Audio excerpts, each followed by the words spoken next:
the strict judge and the journalist he couldn't resist. I've covered scandals, corruption, and crime syndicates, but nothing prepared me for Judge Alexander Pierce.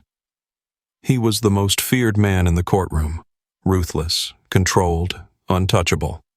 No one questioned his authority. No one got under his skin. Until me. I wasn't supposed to notice the way his gaze lingered a second too long, or the tension in the air whenever we exchanged words. But once I did, there was no turning back. I was playing with fire. And so was he.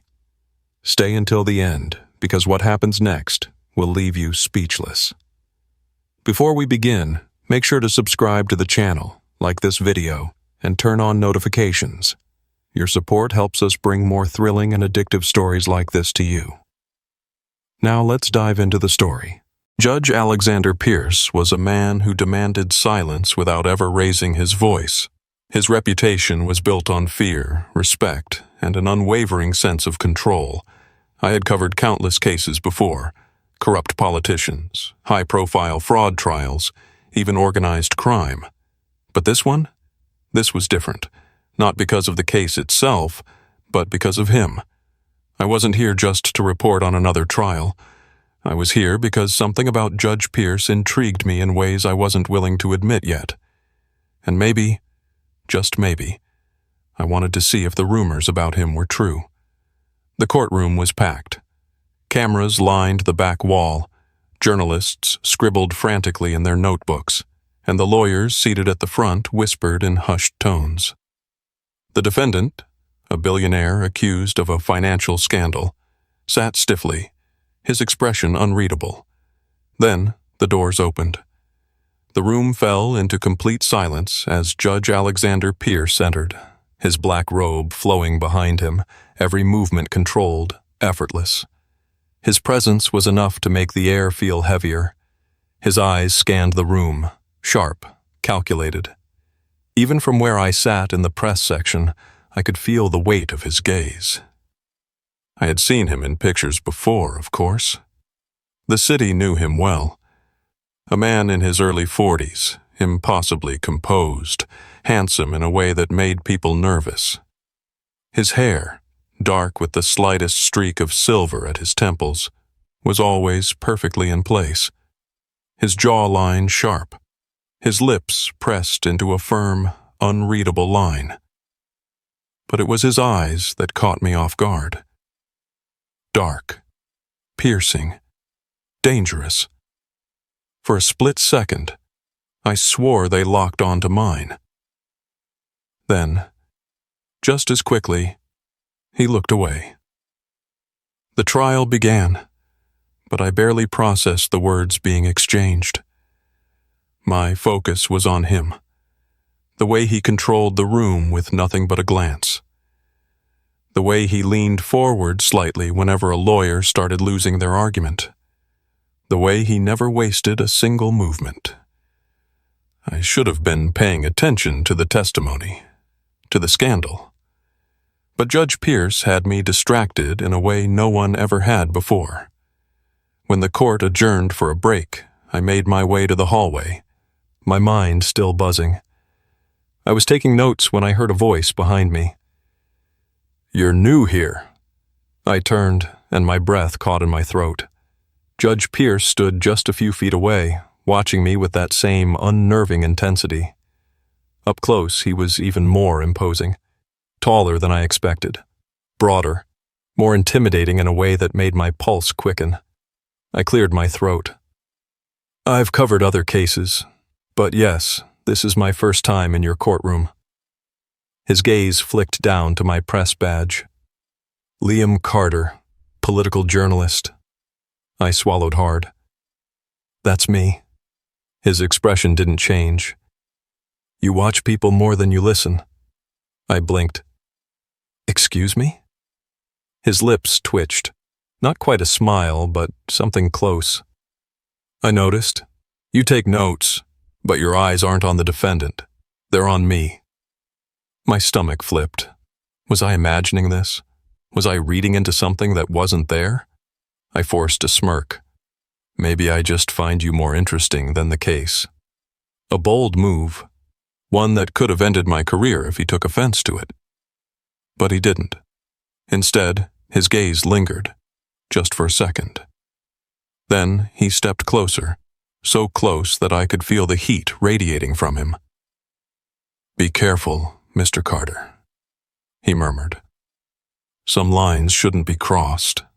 My breath hitched, and before I could respond, before I could make sense of the tension between us, he turned and walked away, leaving me standing there, flustered, confused, and already wanting more. I stood there in the hallway long after Judge Alexander Pierce had disappeared through the doors, leaving behind nothing but the weight of his last words. "Be careful, Mr. Carter. Some lines shouldn't be crossed." My pulse was still racing. Was that a warning? A challenge? Or was I imagining things?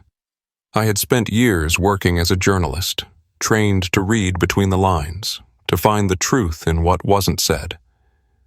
And I knew what I had seen in his eyes. He had noticed me. And more importantly, he wasn't unaffected. The rest of the trial session dragged on, but my focus was gone. All I could think about was him. The way he carried himself, the way he had stepped just a little too close in the hallway. I told myself it was nothing, that it meant nothing. But then, at the end of the day, as I packed up my notes, a voice cut through the noise of the departing crowd. "Mr. Carter?" I froze. I turned slowly, and there he was. Judge Pierce stood just outside the courtroom, his robe now draped over his arm, his sharp gaze locked onto mine. He was dressed in an impeccable dark suit beneath it, the top button of his shirt undone, making him look just a little less untouchable. "Walk with me," he said. Not a request, a command. I hesitated for only a second before following. We moved through the marble halls in silence, each step echoing like a countdown to something inevitable. When we reached a quieter section of the courthouse, he finally spoke. "You're an ambitious man, aren't you?" I frowned, side-eyeing him. "What makes you say that?" He gave a small, knowing smirk. "Because ambitious men watch people the way you do. They look for weaknesses, for leverage." I swallowed. "And what do you think I'm looking for?" Pierce stopped walking. I barely had time to react before he turned toward me, his presence towering, commanding. His gaze darkened. "I think you're looking for trouble." The way he said it. Low, deliberate, like he was testing the waters, sent a chill through me. I exhaled, forcing a smirk. "Depends. Are you offering?" A dangerous pause. Then, a flicker of something in his eyes. A crack in that perfect control. He took a step closer, and suddenly my back was almost against the cold marble wall, not trapped, but close enough to feel the heat of him. "Tell me, Mr. Carter," he said, voice low. "Do you always play games with men who could destroy you?" I should have been afraid. I should have stepped back, but instead I held his gaze, my pulse hammering. "Only when it's worth the risk." His lips twitched, not quite a smirk, but something close. Another moment of silence, thick, heavy. Then, finally, he stepped back. Too slow, like he wanted me to feel it. "Stay out of my way, Mr. Carter," he murmured. "Unless you're ready for the consequences." And just like that, he walked away, leaving me standing there, breathless, shaken, and more drawn to him than I had any right to be. I should have let it go. I should have taken Judge Pierce's warning and buried whatever twisted curiosity had started growing inside me. But I didn't. Because now, I wanted to push him. I wanted to see just how much control he really had. The next morning, I walked into the courthouse with purpose. I wasn't here just to cover the trial anymore. I was here because something was happening between us, something unspoken, something dangerous, and I wanted to see how far I could take it. I sat in my usual spot, my notebook open, my pen hovering over the page. But my focus wasn't on the lawyers or the witnesses or the scandal that had brought the entire city to this courtroom. My focus was on him. Judge Alexander Pierce. He walked in, his black robe draping over his broad shoulders, his expression unreadable, commanding, controlled, untouchable. But then, his eyes met mine, just for a second. And in that second, I saw it. A flicker of something. Recognition. Restraint. He looked away almost immediately, but it was too late. I knew. I wasn't imagining it. He felt this too. Hours passed, and the trial dragged on. But I was waiting. For what? I wasn't sure. Until finally, it happened. "Court is adjourned," Judge Pierce announced, his voice even, his expression unreadable. The room rustled with movement as people gathered their things, conversations murmuring around me, but my eyes stayed on him. And when he rose from his seat and walked toward the exit, I followed. I caught up to him just as he stepped into one of the private hallways reserved for courthouse officials. I shouldn't have been there. I didn't care. "Judge Pierce?" I called out. He stopped, slowly turned. I saw it then, the tension in his jaw, the way his fingers flexed at his sides. But his expression remained impassive. "Mr. Carter." I took a step closer, too close. "You never answered my question yesterday." His eyes narrowed slightly. "And what question was that?" I tilted my head. "Are you offering?" A sharp silence. Then, a change. A shift in the air so sudden it sent heat rushing through my veins. Judge Pierce exhaled through his nose, then took a step forward. Now, it was me who was backed against the wall, not trapped, not forced, but completely at his mercy. "You think this is a game?" he asked, his voice lower now, quieter, dangerous. My throat went dry. "Isn't it?" His jaw clenched. Then, he reached out, not roughly, not hesitantly, just enough.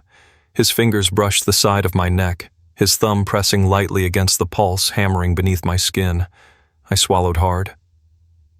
"This is a bad idea," he murmured. My voice was barely a whisper. "I know." His lips twitched, like he didn't believe me. Then, before I could react, before I could second-guess anything, he leaned in and kissed me. The world tilted. His lips were firm, deliberate, like he had been holding back for too long, like he had lost control just for a moment, and I was the reason why. I didn't hesitate. I kissed him back, my hands gripping the front of his suit, pulling him closer. It was fire, tension, restraint snapping all at once. But then, he stopped, broke away just enough to look at me, his breathing uneven. His hands were still on me. He hadn't let go. "This doesn't leave this hallway," he said, voice rough. I exhaled, heart racing. "Then don't let me walk out." His eyes darkened, and just like that, he pulled me back in. The moment Judge Pierce kissed me again, I knew there was no turning back. The controlled, untouchable man everyone feared in the courtroom, he was gone. What was left was something raw, something dangerous.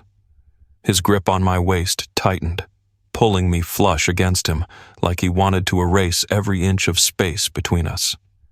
His lips moved with purpose, firm, demanding, completely unapologetic. And I let him take. I let him push. Because I wanted it just as much. Then, just as suddenly as it started, he stopped. Breathless.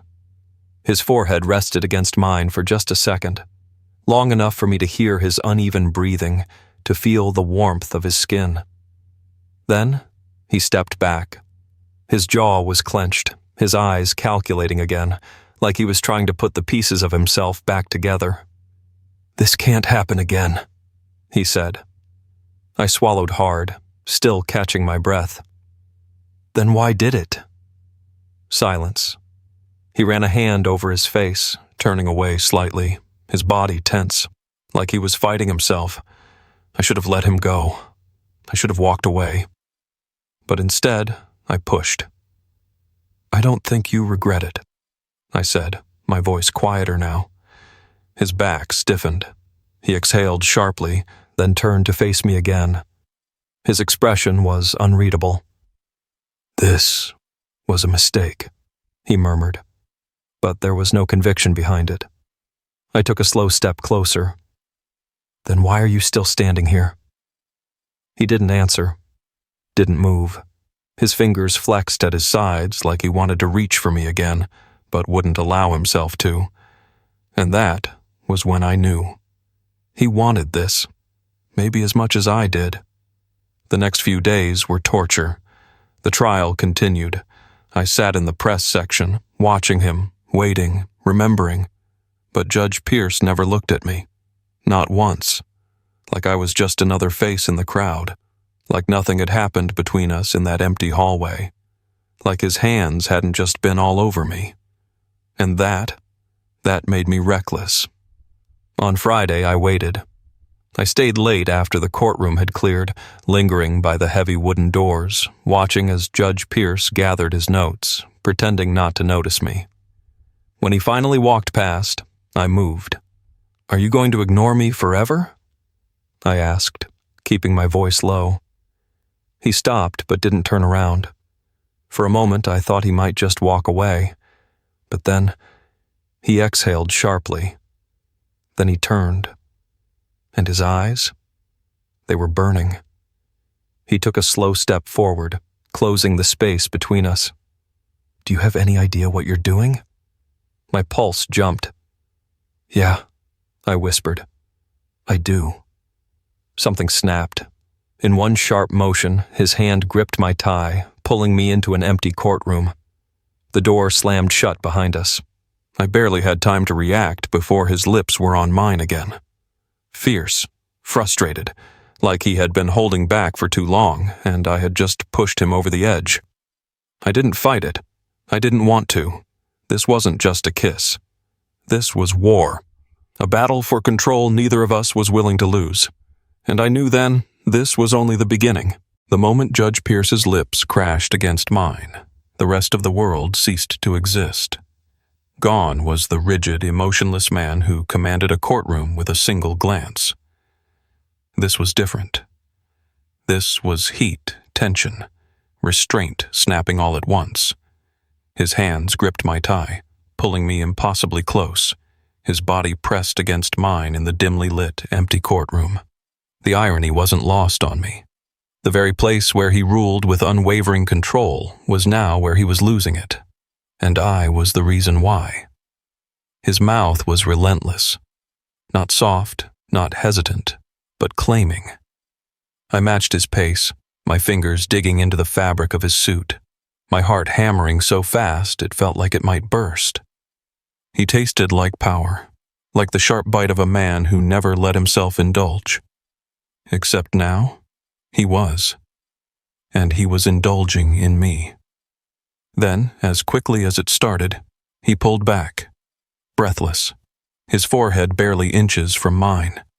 His chest rose and fell with uneven breaths, but his grip on me didn't loosen. "We need to stop," he said, his voice rough. I exhaled a shaky breath. "Then let me go." He didn't. Silence. Thick, charged. Then he swallowed hard, as if he hated how much he wanted this. "Damn you, Carter," he muttered, before crushing his lips against mine again. I didn't know who I was in that moment. I wasn't just a journalist chasing a story. He wasn't just a judge hiding behind his rules. We were something else entirely. Something reckless. Something that would destroy us both. The sound of distant footsteps outside the courtroom snapped everything back into focus. Judge Pierce froze. We both did. Reality slammed into us like a wrecking ball. This wasn't just dangerous. This was career-ending. For both of us. Pierce let go first. I felt cold the second his touch disappeared. His jaw was tight, his breathing still heavy as he smoothed down his suit, like he could erase what had just happened. But he couldn't, and neither could I. His eyes finally met mine, stormy, conflicted. "This can't happen again," he said. I swallowed hard. "We both know that's a lie." Another silence. He didn't confirm it. He didn't deny it. He just turned and walked out, leaving me alone in the courtroom, leaving me wanting more. And I knew this was far from over. I didn't see him for days. Judge Pierce went back to being untouchable, unreadable, locked behind the walls of his own control. But I knew. I knew what had happened in that courtroom had shaken him. It had shaken both of us. Then, one night, my phone buzzed. A message from an unknown number. 9 p.m. My place. No questions. I stared at the screen, my pulse hammering. I knew exactly who it was, and I knew exactly what it meant. I went. When I arrived, he was waiting. No robe, no courtroom, no audience. Just a man who had fought himself for too long. I stepped inside. The door clicked shut behind me. "This is reckless," he murmured. I met his gaze. "Then let's stop pretending we're careful." Something in him snapped. And this time, there were no rules left to break. The next morning, I woke up tangled in his sheets, his warmth still beside me. For the first time, Judge Pierce looked at me without hesitation. "You're trouble, Carter," he said. I smirked, fingers tracing his skin. "You love it." He sighed, shaking his head. But he didn't deny it. No verdict was needed. We had already lost, and neither of us wanted to win.